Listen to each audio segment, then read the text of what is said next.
everyone, and welcome to the Chakra Diva Show. I am your host, Amber Poole, also known as the Chakra Diva. I'm super excited to be here with you tonight. I am a psychic. I'm a medium. My whole entire point or my intention with doing my work is to help people heal, is to look at their energy fields. I do house parties, and while I'm at house parties, I help clear out energy as well as read their loved ones. Because when we have our people who come in on the other side, it's extremely healing for us when we hear messages that we really need to heal.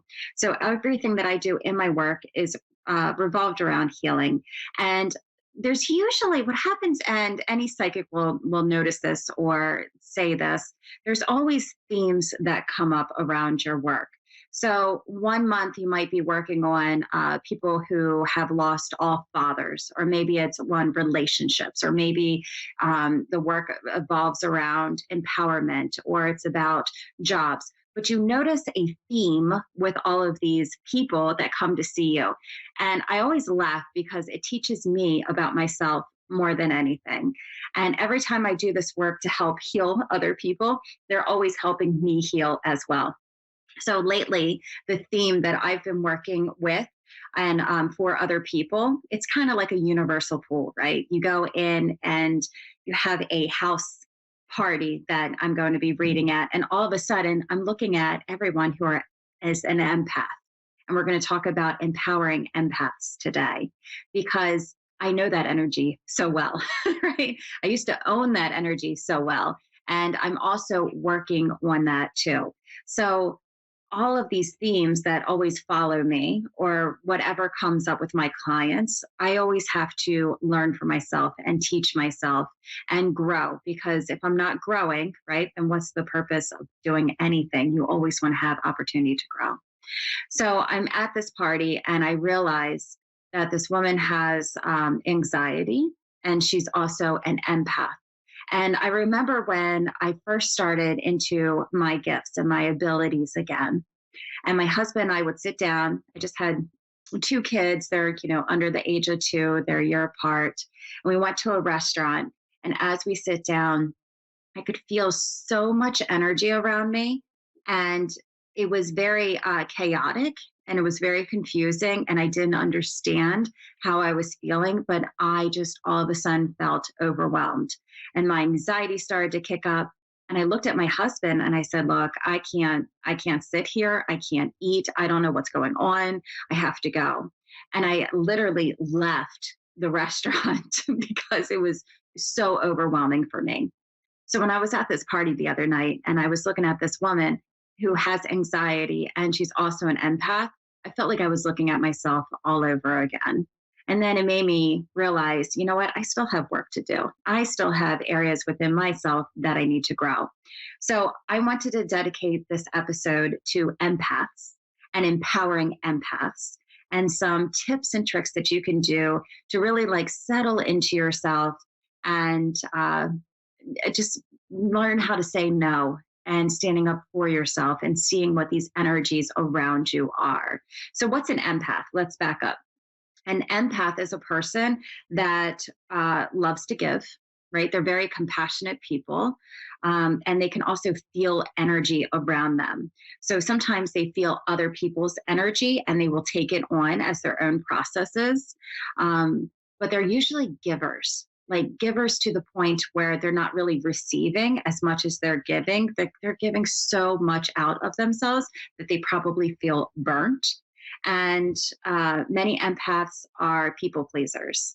So that's me all the way from when I was 2. I remember thinking, my parents were going through a divorce, and my earliest memory was, if I did a good job, then maybe they would stay together. If I did everything I was supposed to do, and this is a 2-year-old's mind, right? Then maybe they will stay together. And this is what belief system started the whole entire pattern in me of people pleasing. Well, maybe if they do this, then I'll have a good outcome, right? So I had to learn all of this stuff about me. And then you include these intuitive gifts, and you're kind of like an empath who's taken on other people's energies. And then all of a sudden they're also psychic and intuitive. It is so overwhelming. And sometimes it can put you down the wrong direction where you can go into a depressive mode because it's too much that you're taking on. So then you turn into yourself. So the first question I have for you are what are you willing to tolerate? Right? Like where are your boundaries? A lot of times when I'm looking at an empath, they lack boundaries. So that means saying yes when they mean yes, saying no when they mean no. And that's really difficult, right? Because sometimes we sacrifice ourselves, right? Yeah, I'll do that. You need some cooking for the party. I can add that in. Do you need this? Right? And we overextend ourselves. And that's kind of people pleasing as well. But it's also empathic because people who are empaths want to help and they generally want to care for other people and do everything that they can. So, what are you willing to tolerate? I have a friend. I had a friend. I had a friend who would always use me for my psychic impressions. So she would call me and she would just complain and complain about her whole entire day. And then she would say, well, what do you get on that intuitively? And I didn't want to keep opening myself up to her because I felt like she was using me. Like the only reason we were having this conversation is because she's in a bad spot and she needs me to open up, be psychic, and help her. And instead of me saying, you know what? I'm not going to give you any more psychic impressions. I'm not going to open myself up to you. Instead, I started to decline the call. I started to not answer it. I started to just push it away. And eventually, our friendship was pushed away. Instead of saying, here are my boundaries, I don't like it every time you call and you're asking me, for my psychic impressions. So that's something I don't tolerate, right? I cannot, and I do not want to feel used by the intuitive gifts that I have. I want genuine friendships. So instead of just making a boundary that says it doesn't work for me every time you call me for me to tune into spirit, right? Can we just be friends? Like, can we just chill out? So what are you willing to tolerate? So if you're an empath, I want you just to sit back. Is this good for me, this relationship that I'm in, or me saying yes to all of these projects or whatever it is, right? Or is it something that I could have said no? Like at one point, I was the PTA mom, I was doing all these activities for my kids everywhere that I could to the point where I was completely burnt out. So people pleasing has a lot to do with being an empath. Empath is when you take on other people's emotions. Now, I have, and I still do it, I have to check in with myself. And that's one of the most important ways to empower an empath. So when people come to me and they're like, I'm an empath, what can I do? I want you to check in with your emotions. I want to see what you are feeling versus is it someone else's? So my favorite question is this: is it mine or is it someone else's? If it's someone else's, I return to sender. So sometimes I will feel depressed or sad all day long if I go out, right? If I have a reading at the end of the night or wherever I'm going, I will have this emotion that's not mine, that's with me for like the majority of the day. And then I go to a party and this person wants me to connect with their Nana. And all of a sudden I find out that Nana's extremely depressed. Well, Nana's been hanging with me all day. And that's one of my empathic intuitive gifts, right? I can feel their energy and I need to feel their energy, but I don't have to take it on as it's my own. So by the time I get to the party and I'm like, okay, your Nana's been with me all day, doesn't mean that I have to take on her processes. For people who are empaths in the physical world, we can take on our friends' stories. We can take on their sadness. We can read Facebook and have a story that just like catches us the wrong way. So I invite you to do a scan.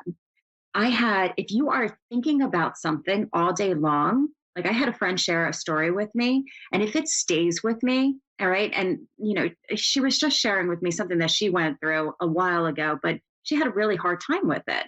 And then I was like, oh my goodness, and I'm processing how she must have felt at that time. And as I'm processing this during the day, I realize that I've thought about this all day long. And if I think about it all day long, it's not my energy, it's her energy, right? I don't have to take it on. That's the empath part of me. So I start doing body scans. And it's when you close your eyes and you go through your whole entire body and you wait for emotions to pop up. All right. So if there's somewhere you're scanning your field and you feel sad, is this sad mine or is it someone else's? And I know it's hers, then I'm going to return it to sender. Now, sometimes, and I actually visualize the sadness coming out and returning to sender. And people might think that this is rude or, to return sadness, but it's their sadness. It wasn't my sadness, right? So if you think about like a cord or a fishing line being thrown to you, I just caught it, but it's not mine. So I'm going to return it back to them. Okay. So they can feel whole with their emotions that they have to go through. And I can feel like I'm me without their emotions. So I have to constantly scan myself, especially when I do this work, because I need to know, is it mine? Is it spirit? Or is it one of my friends or my family that I'm picking up? So all day long, being an empath, scanning energy, extremely important, returning it back to sender. Okay. You have to acknowledge how you're feeling. You have to say, is this mine? Where did I pick it up from? Sometimes empaths are so sensitive that when we go out into public, we're picking up information and it's almost like an overload, and we don't realize how much information we have downloaded into our system. So, say you're standing in a spot where a tragedy happened or a heated argument was in that parking lot, and you come in a few minutes later, and all of a sudden your mood changes. Well, why did it change? It might have been the environment that's around you. So, just take a few minutes. Question: is this mine? Is this someone else's? Is it the area? What changed? What brought me into here? And then you can always return and release it. The other really good thing for empaths is journaling. So for me, in my case, I had a lot of stuff growing up. So I shut down all of my emotions. I didn't want to feel anything at all. When I felt hurt, it was so painful that I was like, look, I just want to be a tree. Like, I don't want to feel any emotions. So I shut down all of my emotions, but I was gathering in other people's emotions and taking it on. So I started to journal, right? How I feel and what's going on, and where did this feeling come from, or where did it originate from? And I found out that the majority of the time, it wasn't my feelings. It wasn't. It wasn't my own. But I didn't know that unless I took the time to understand myself.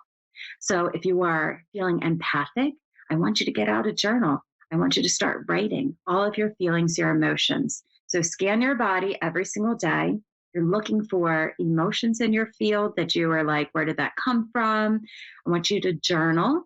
I want you to also create boundaries. So step into creating boundaries. What works for you and what doesn't work for you. So the reason, well, I shouldn't say the reason, but one of the reasons that I absolutely adore my husband is because he has firm boundaries. So he knows exactly what is good for him and what is not good for him. And if something happens and he says something, right? And I'm like, oh, how could you say anything? Like, I would have never said that. And it's because my boundaries aren't as strong as his. So he's like a really good role model for me to show me, hey, Amber, this isn't okay. And this is okay.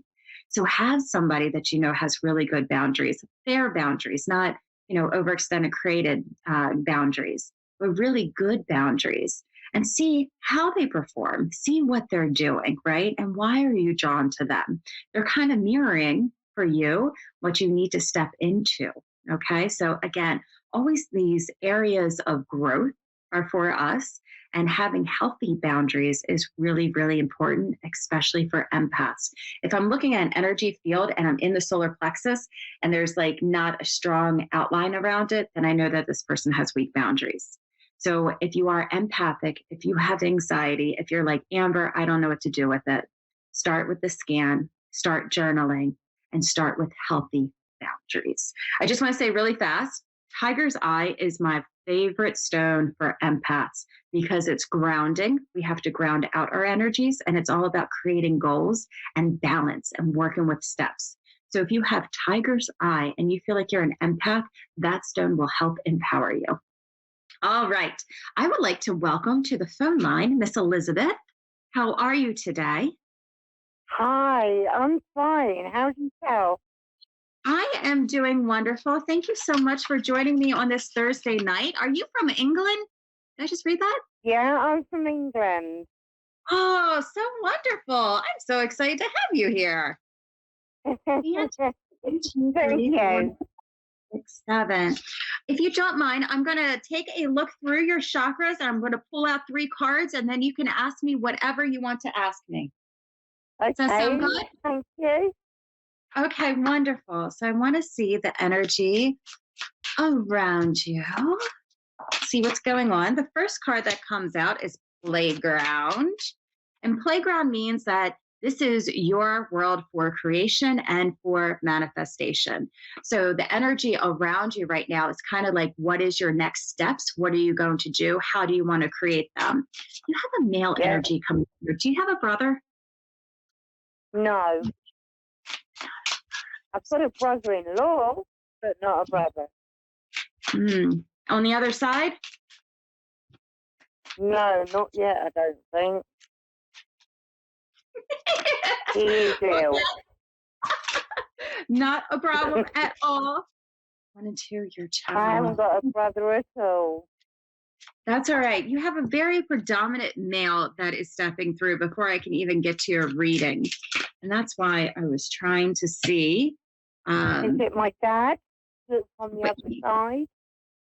Well, usually for me, dads stand behind, but this guy's like right next to you and he's young. So if I don't know how old your dad is, but he has like young energy, playful energy. It Fun. could be. Is he over out in the spirit world, or is he here Yes. on Earth? Spirit world. That could be my 57-year-old husband.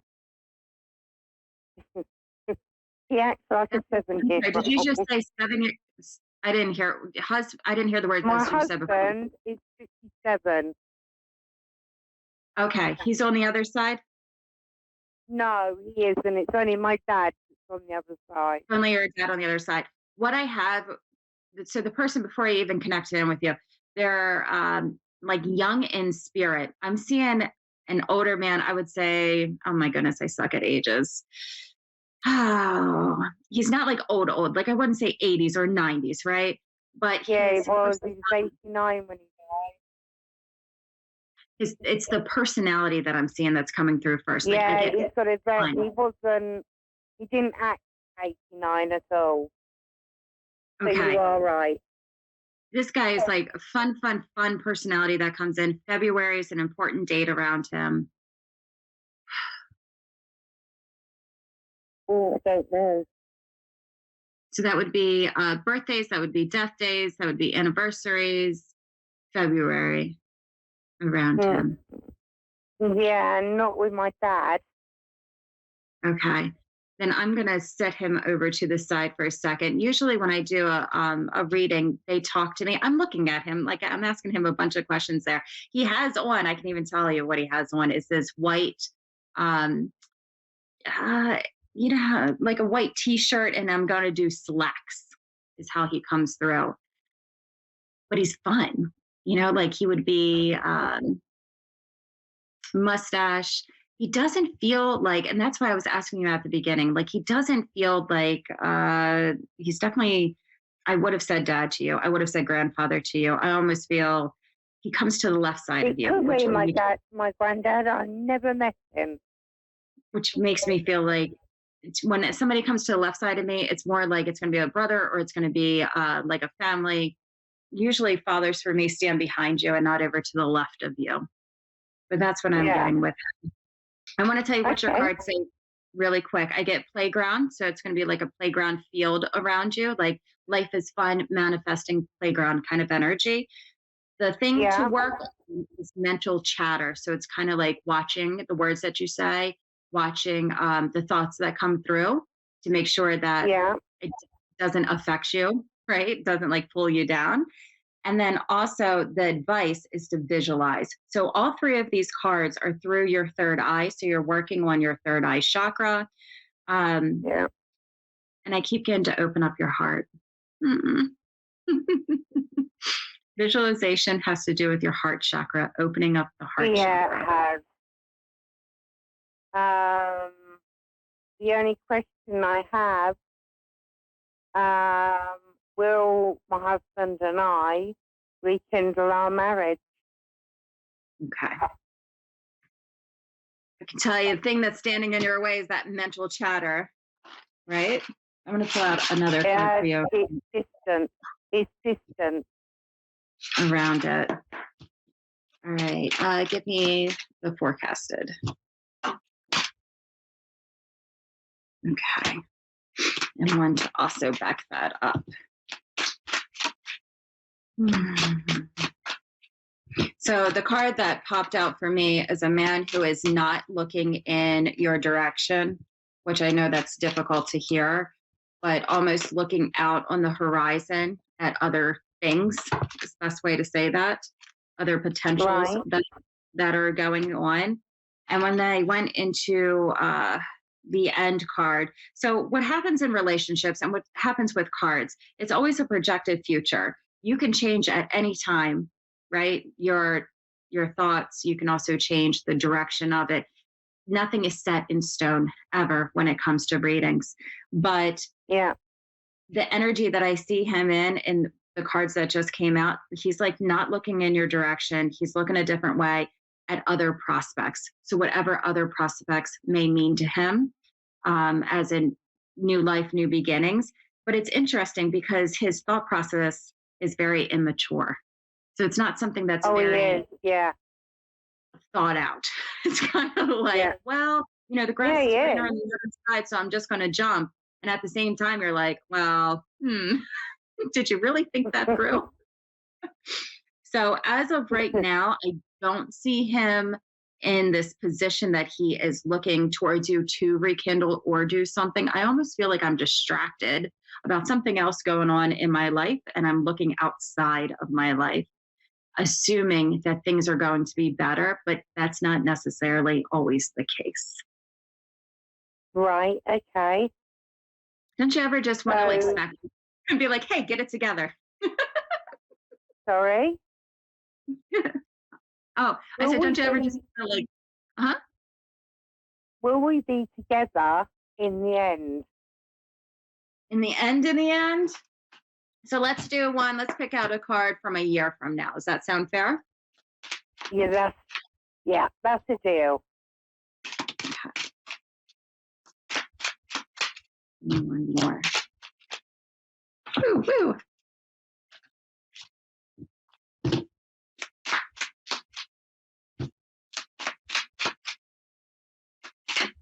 All right. I love that. So the card that came out in a year from now is actually new beginnings. Right. All right. So new beginnings. And I also have the second card that comes around him is with a man with money, actually. New beginnings. This one is for the mind, and there's also peace around it. I feel like I'm in definitely a different place a year from now. Charlie's the guy's name. Sorry. The guy on the other side, his name's Charlie. It just popped through my head. It's just how it works. Oh my God. That's my sister's grandson who's just died. Your sister's grandson? Yeah. And his name was Charlie. Well, I'm very sorry. That's okay. All right. So from a year from now, I get new beginnings, and I also get him sitting on his throne, but I almost feel like, all right. Sorry. I wish I could tell you a really good story. So do I.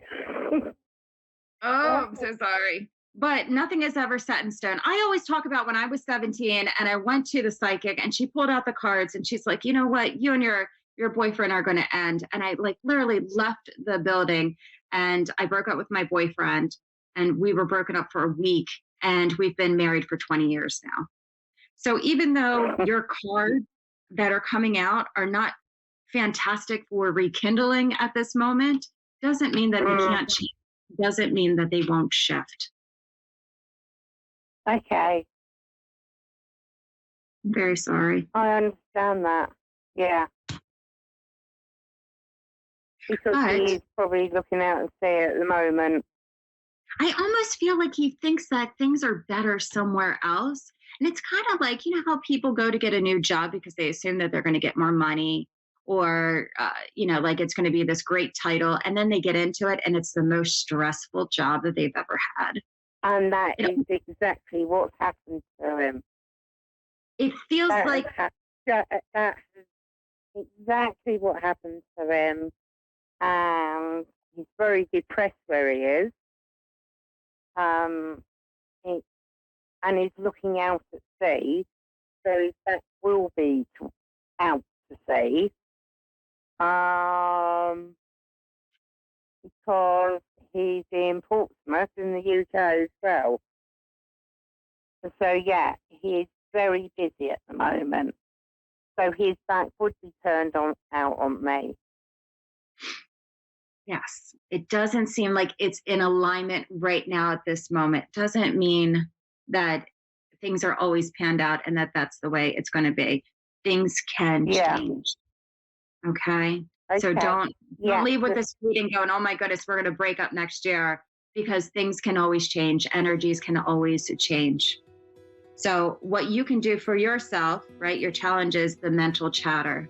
So know that the universe supports you. Know that you're going to be blessed with whatever the outcome is, and keep heading in the direction for you right now. Okay, I wish I could come through and squeeze you and give you a huge hug. Thank you so much for calling in. I really appreciate it. It was so nice to talk to you, Elizabeth. Thank you. Take care. Thank you. You take care as well. All right, everybody. Thank you so much for joining me on the Chakra Diva show. I will be on next Thursday, and who knows what we're going to talk about, but it's always going to be fun. I'll see you soon. Bye, guys.